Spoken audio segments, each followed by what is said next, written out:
The title of this mini podcast is Pretending. The longer you pretend an event didn't happen, the longer you'll carry around the weight of history on your shoulders. That was a weighty message from the Grasshopper many years ago. Pretending is a valuable gift, except when you use it as a vehicle for denial. Many people can't face their history, so they cover it over with a fairy tale, a revisionist piece of fantasy that contains none of the foundational pieces of their past.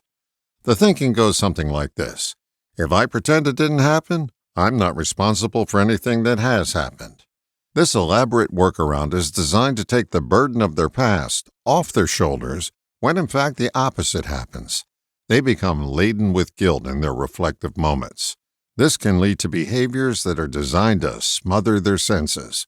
Nonstop activities, drugs, alcohol, overeating, you name it. Acknowledgement is the weight reduction program that works. Everybody has a past and a personal history. It's not helpful to live there, but that's exactly what you do when you deny its existence. Pretending creates a double focus. You have to consider something you've done in order to deny it. It's like being told, don't think of the color blue. In order not to think of it, you have to think of it. It's also like the maxim you learned from your mom.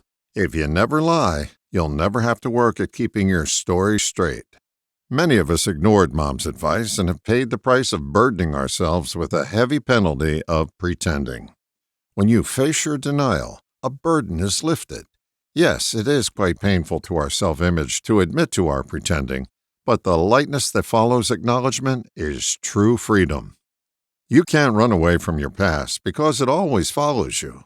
It's like Peter Pan's shadow. You can outgrow its burden, though.